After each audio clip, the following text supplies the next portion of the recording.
This was one of the most important seasons in the history of my football club. We've been league champions 3 years in a row, but this season things were going to be different. The EDF had changed the qualifying route to the Deaf Champions League, and that's where we wanted to be, in Europe. And for me, personally, I believed we could make it. At the start of the season, all the other clubs had their eye on Sunderland, because we'd been so successful. We were the team to beat. Everything was falling into place, but I was in Japan.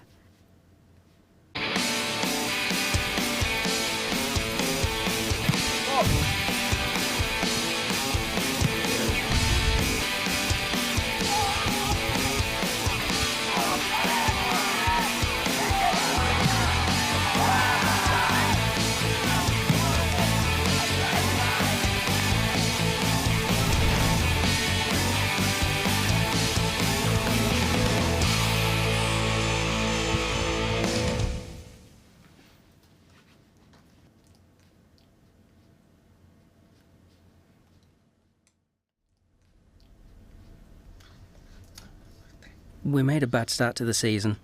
We played Doncaster and lost. We knew they were a good side, but they were too strong for us. With Scott away, I was captain and manager, and it didn't feel right. None of us had expected us to make the start we did. We were league champions, and we were all over the place.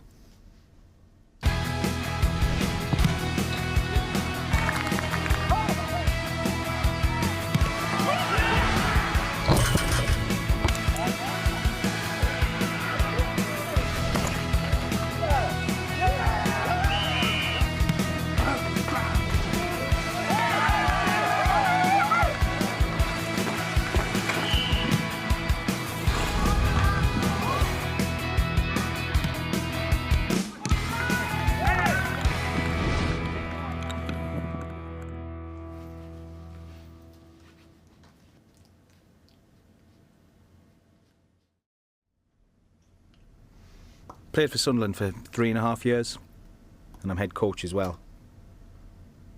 At the start of the season, we're in good shape, and as league champions, we're expecting to end the season again as champions. But instead, we struggled. Some players left, and a couple went to join clubs that were doing better than us, which made it hard for us to gel as a team and find any form. It was just unfortunate, really, but hugely disappointing. It was tough. Suddenly, we were a different team from the one that had won the league 3 seasons in a row. We couldn't get going, and we lost confidence.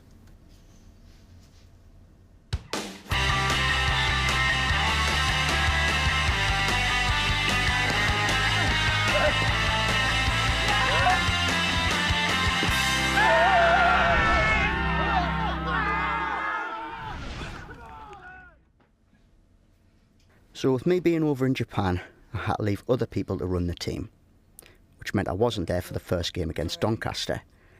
There was nothing I could do, I just had to let them get on with it, and we lost. Okay, fair enough. Doncaster are a strong side. They're our biggest rivals in the Northern League, and it's always a tight game. But that's football. You can't win every game. That said, I knew we had a good team, a team capable of winning. The next game against Carlisle in November, we won. Then we got beaten again by Doncaster, and like I say, they're a good team. Meanwhile, off the pitch, things were great. I became a father again in December, which was just lovely.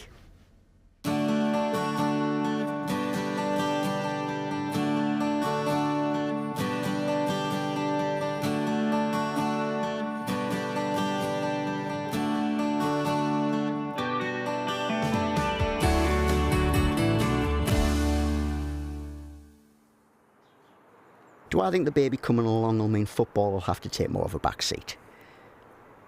No. I've been involved in deaf football for almost 20 years. I have a son who's now 5, and that hasn't dampened my commitment. But at the same time, I've kept a balance between looking after him and football. Now, with the birth of my second child, I don't feel any different. I still have a passion for the game. I think as long as you're aware of the need to maintain that balance between your home life and football, that's what's important. Without it, you can run into difficulties. What's lovely though is that my girlfriend loves football and she's really supportive. She can see what I'm trying to do, encouraging young people from the northeast to play football for the club and develop their skills. She wants to see me succeed, so she's been right behind me. Without that support, I might have had to have made a choice. But she's been so supportive and helped me feel really positive about what I'm doing. I feel I can talk to her about anything linked with football. So I think my role in football will continue for the time being.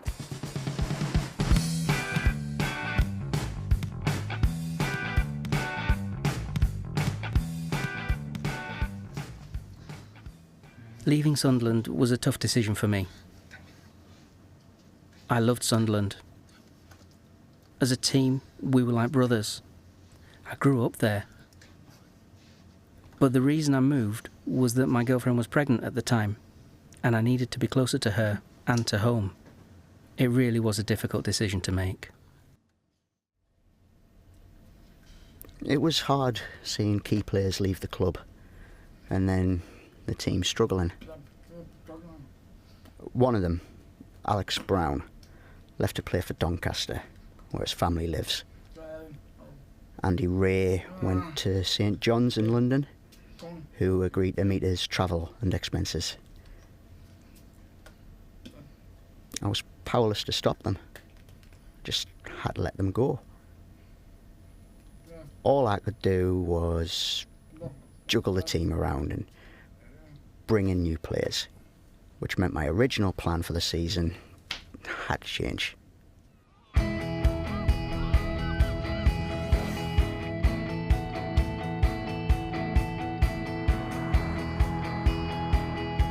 I need your feedback as we go along. This is how I want our football club to run.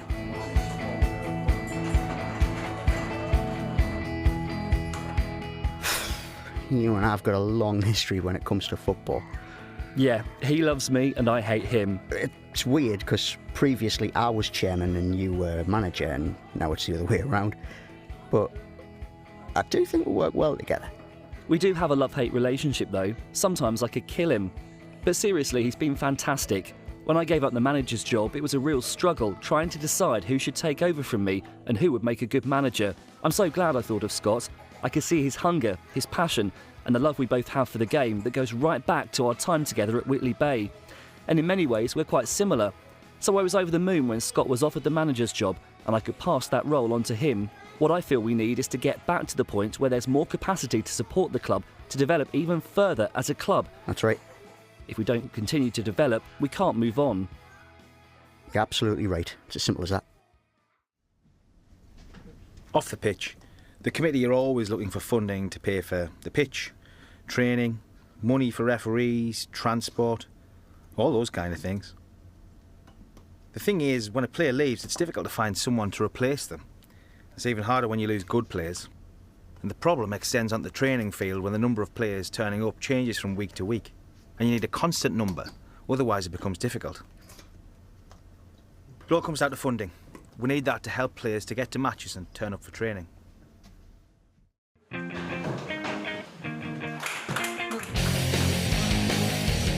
We've got no time to mess about. We have to win.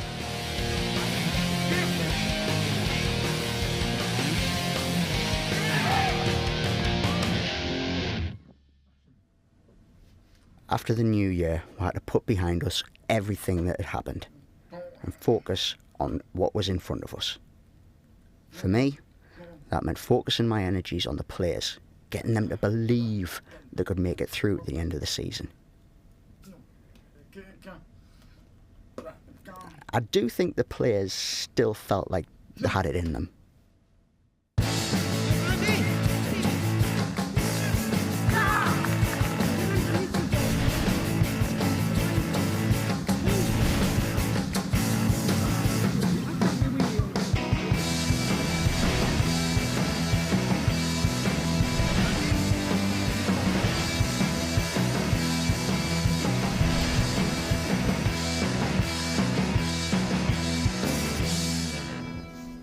As a club, we dug in and we stayed positive, and things started to go our way.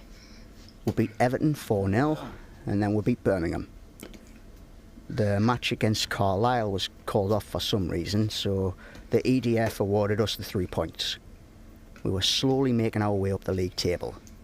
I'd looked at the possible permutations and worked out there was no way we could get to the top slot. I told the team we needed to aim for second place, because that would still give us a chance of making it through to the DCL.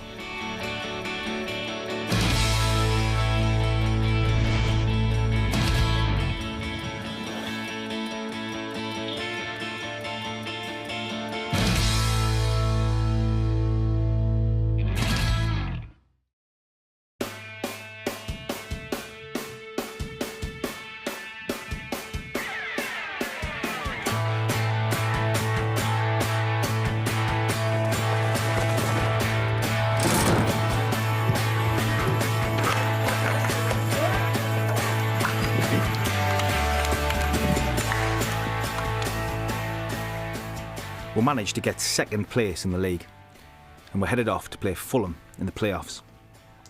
We were full of passion and energy and determined to beat them and qualify for the Champions League.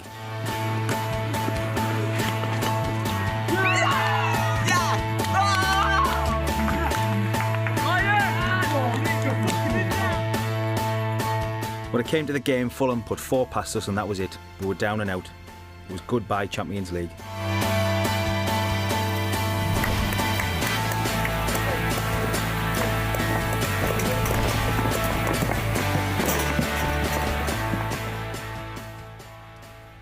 We arrived at Stamford for the semi-final against Fulham, feeling positive, full of confidence.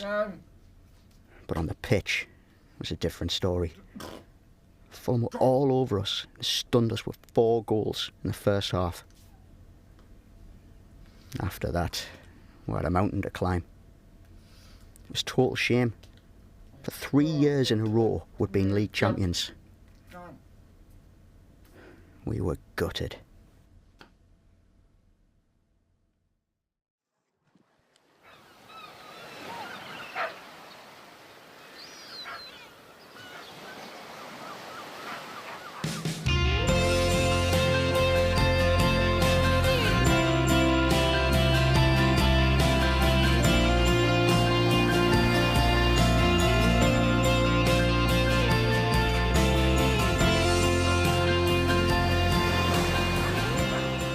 It was so disappointing that we didn't achieve our dream of reaching the Champions League.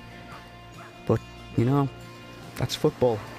Things don't always go according to plan. And this season was a struggle.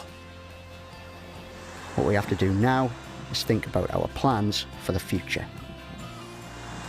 I'll tell you one thing, the Black Cats will be back.